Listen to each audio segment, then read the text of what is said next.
Coucou la famille, bonjour, bonsoir, mbote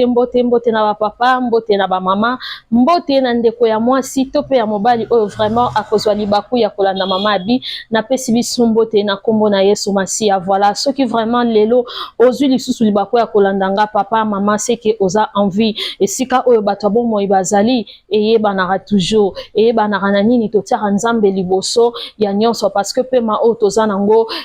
talaka keza ngolu donc faut totia nzambe devant et après tokoya pona ko développer sujet na biso ya mukolo ya lelo. Dieu d'amour, Dieu de bonté, tendre Père, le Dieu fidèle, Yahweh Topesio, merci. Merci Kosina Libota na Yuda, merci Nzamba Nyoso, Nzamba Bomo Inabiso, Opesi biso makasi, Yahweh Telemisi biso na tango ezana makasi na biso te.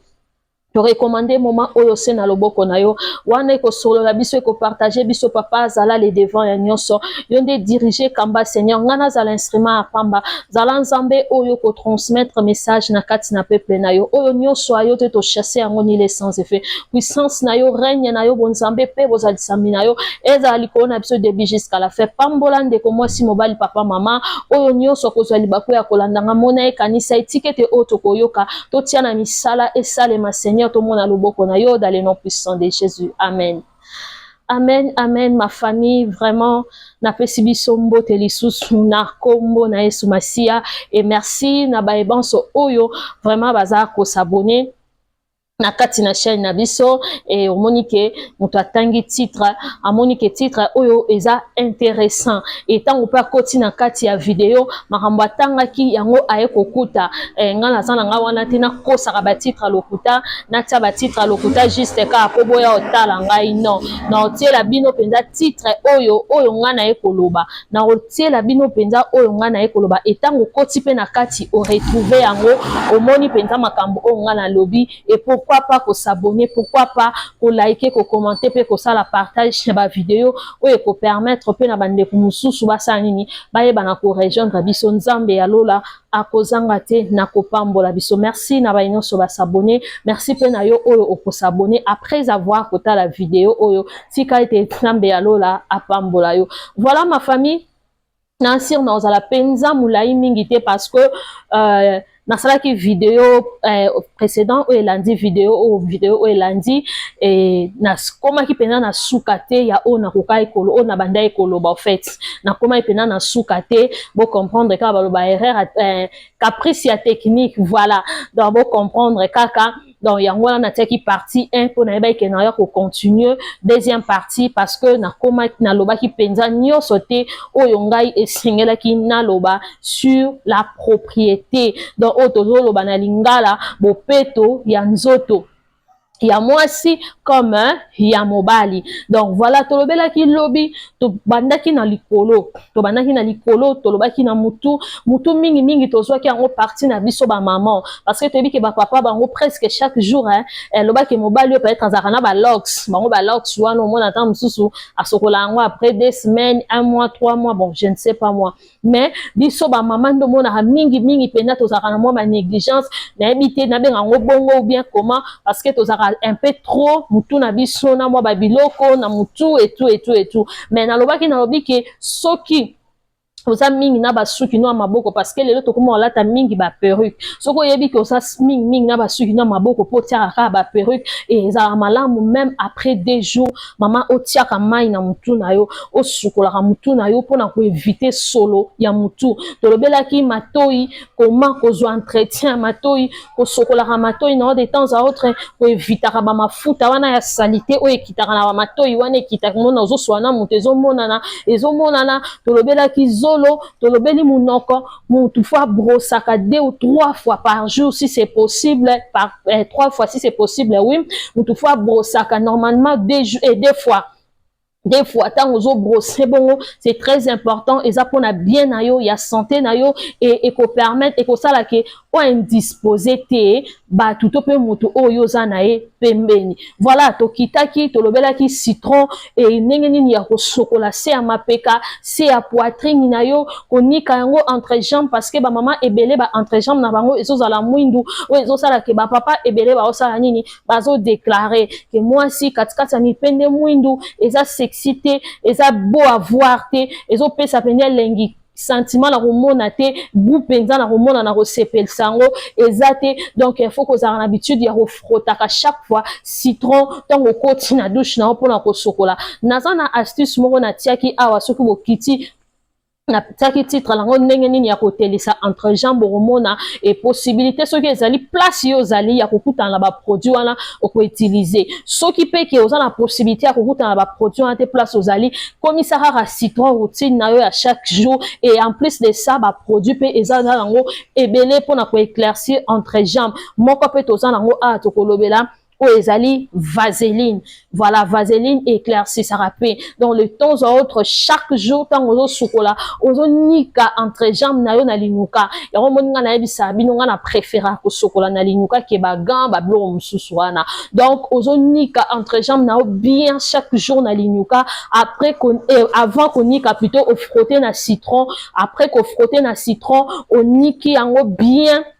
na savon na linuka ou bien gel douche na yo eloko sokolela kango tango ozobima douche na yo appliquer chaque jour nini vaseline oyo ekoede yo makasi omona pena ke ozala ba problème côté ya ba entrejambe wana te ozala vraiment na problème mingi wana te. Voilà donc nde to bandai ko kita to bandai ko loba pena lakisa ki gel intime o to ko salela na loba ke eza obligatoire te eza choix nanga mais na baki ke na ko conseiller ngo na mutu oyo azaka na gel intime moko te asalela ka ko salela saforel eza bien ezo éviter ezo longola au bordel vaginal ezo sala au bien tika fraîcheur et ça la vraiment bien.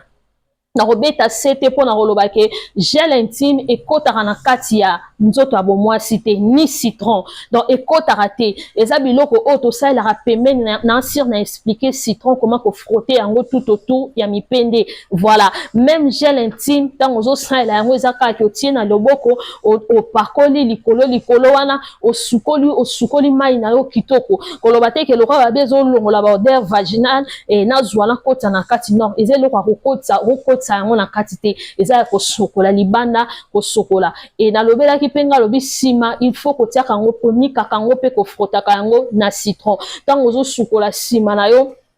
ozosokola pe liboso na yo il faut nga na baki ke ezaka malamu mpona kosalela pe bagan gants ou soit bamso basala sous-vêtements ça dépend eloko ya mutu oyo ye apréférera kosalela mpona konika nsima na ye pe liboso na ye mais ezala kaka même eloko wana te oniki nsima pe oniki yango liboso non il faut ezala mibale différent po ozala na oyo ya nsima ozala pe na oyo ya liboso ntango nalobaki liboso ce n'est pas que ozwa gant boye okotisa yango na kati ya bomwasi na yo non mama eza pona konika likolo et puis konika pembeni wana na si bozo comprendre nde na sali boye konika pembeni wana et puis na likolo et puis oza pe na oyo ya sima onikeli pe sima na yo après avoir frotter yango na citron. Donc voilà donc tozolobela bopeto ya nzoto tant tozolobela bopeto ya nzoto tozolobela mwasi et comme mobali po mwasi akoki kosala ba effort ya kozala bopeto ya ko s'entretenir ya kozala soin mais mobali asala yango te comment non c'est impossible donc faut que bango nyonso mibale basala yango safari na lobaki même mibali bakoki kosala yango tango azosokola na sima na ye. Voilà pona kosokola na sima safari bali pa koyi kosalela yango mpona kosokola na nsima na ye citron mpe na lobaki mobali pa koyi kosalela yango parce que bapapa mpe mingi tomonaka mwa sola nzoto mo bapapa mingi bazalaka mwa basola nzoto moko boye donc avec citron mpe ezosunga papa wa asala nini aevite basolo ya nzoto ezala ye penza te ezala ye penza te ntango azosukola mai azangaka citron na ye te mama oza wana oza aide oza mpona kosunga mobali na yo eza mabe te ntango akoti na douche moi rappelle papa citron papa obosani citron papa zwa pe citron ou bien ntango omoniki azoki okota na douche okateli ye déjà citron otieli ye déjà wana eza pe mpona bien na yo ezosala pe ke yo pe ozala indisposé te. Voilà bopeto ya mwasi tolobi ebandaka na suki ntina mutu donc ntango bazotala bopeto ya mwasi oyebi mibali ntango atalaka mwasi ou bien bato nyonso ntango azotala mutu mwasi batalaka bazaka badetail batali suki batali yo matoyo batali yo miso batali yo zolo batali yo manzaka ngai vernis penza nazaka na bavernis mingi nasala yango na makolo maboko nanga pena manzaka nanga na préféra mingi vernité parce que vu que tara biso ba maman ndako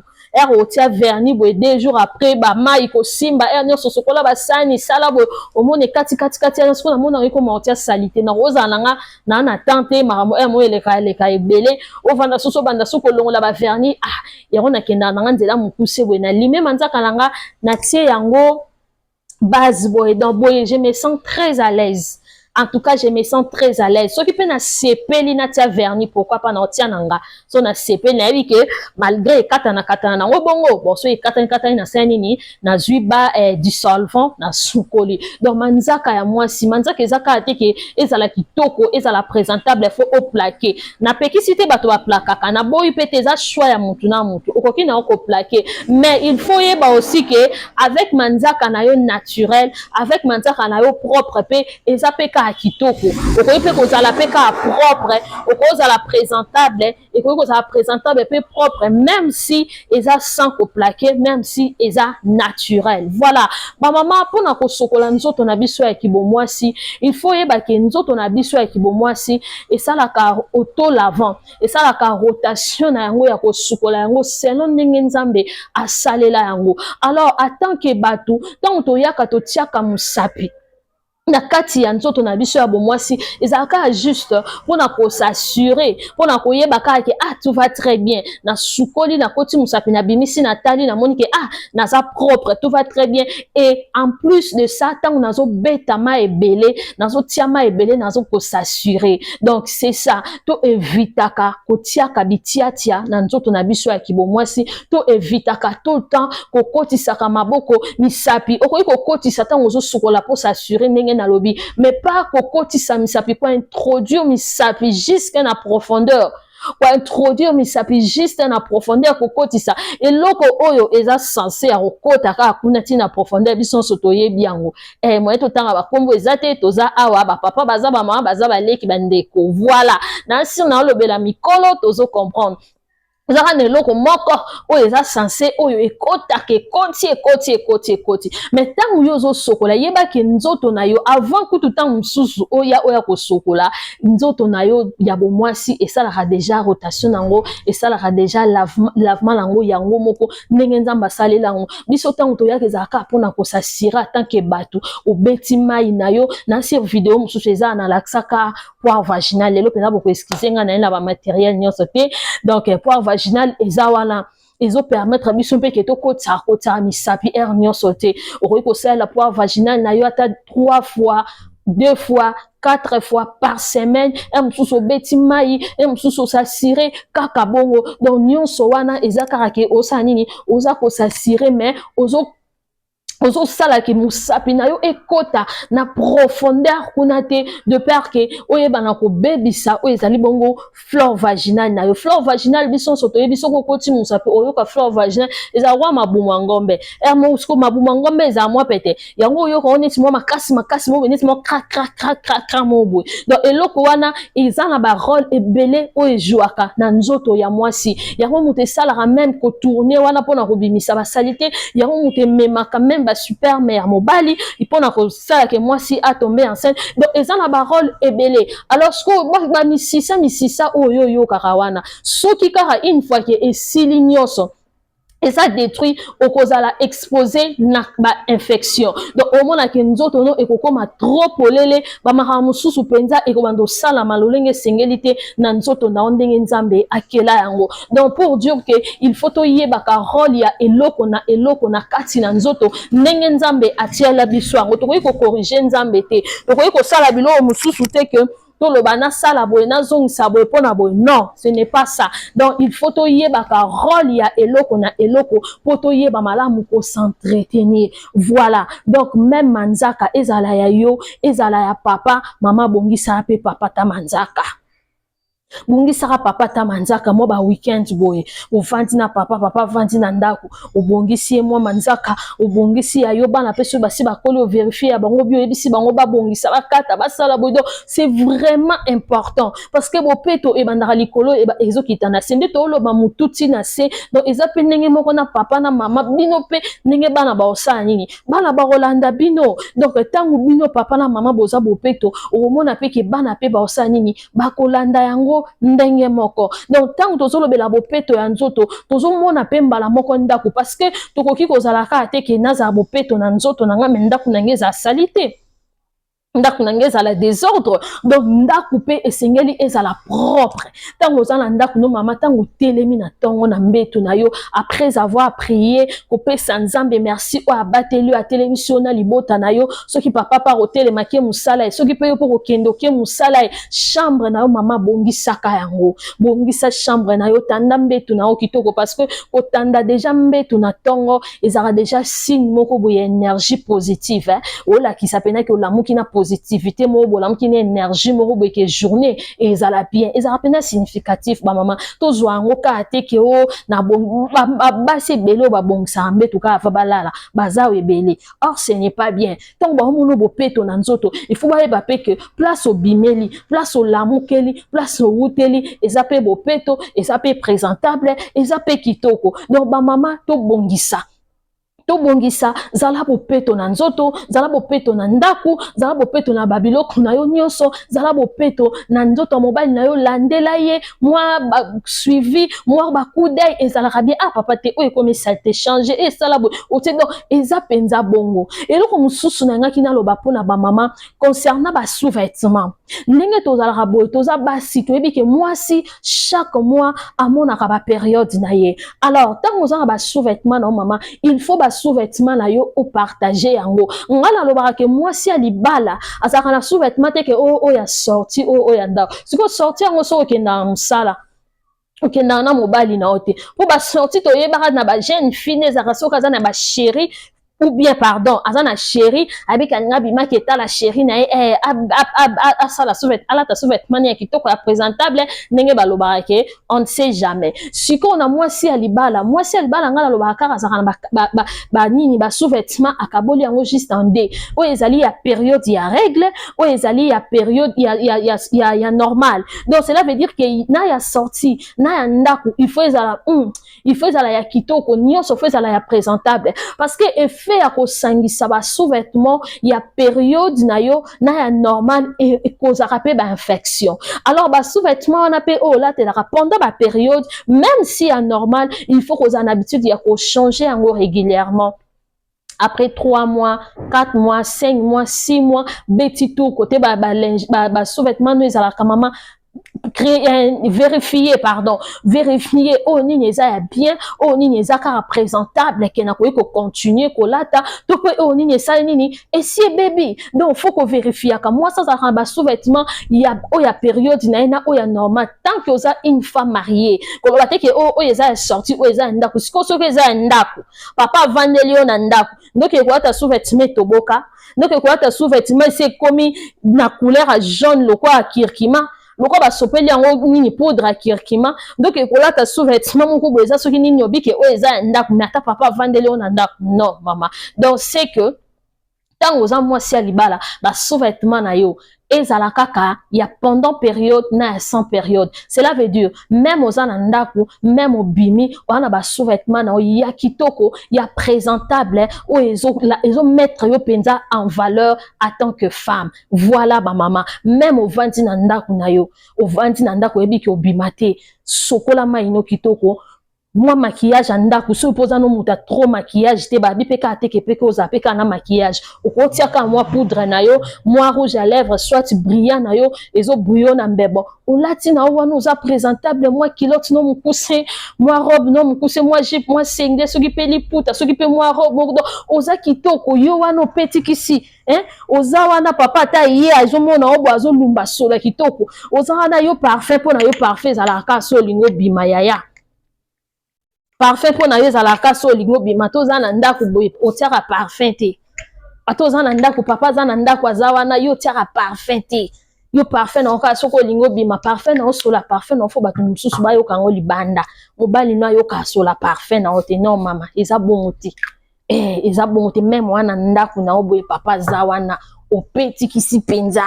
opeti kisi yaya oke ovanda pembela mobali no penda bo azo sentir solo na yo obi nyonso solo na yo ya parfait na yo ekota rapport mobali na yo ayoka sola parfait no nyonso le goût de ça ekota kaye nyonso donc omona ki mutata zate ata za musika na moso a penser na yo mona sola parfait na yo yeli ekoti sala kitoko makasi esala kitoko makasi yo sola parfait na olingaka bato baki yo ko libanda tango bimi libanda mais tango za na kati ya ndako na yo tango za na kati ya ndako na mobile na o parfait zala te na mbuto avoki okomata na mbeto ya parfait zala te bo excusez nga na lokota voilà parfait zala te même oza na kati ya ndako okendo lala parfait zala te donc yo ozaka na solo ka ya solo normal solo nzoto za na solo na normal nzamba tia biso nzoto za na solo na normal mais senga biloko déjà bo etant nzamba tie pe maele na bato basala ngo eza pona ko embellir il y a pas bakisa quelque chose donc cela veut dire que odeur wana pe siko niti nga monde na peti ki si obone na zo mi yo kabo siko so mutu so e pembe na nga on a que le goût de ça montre que donc voilà et ça te que au sala potia parfait na kati salité donc na kati ti libanda waouh chic kitoko bopeto c'est très important bopeto c'est très important moi si on a mettre en valeur a mettre en valeur ton botala ba critère nyonso ba mona ke waouh na waouh c'est pas que bablo mususu ba mona yo ye wana te mobali pa otala mobali akende ko envier obi mibali tango babima bakuta na combien na bilongi ya akuta na combien na bilongi ya kitoko abimika libanda ke musala obi ke supermarché ke sala course moko eloko moko combien de bilongi ya kitoko akuta nango skotanga zongi na ndaka yo kuta yo moko façon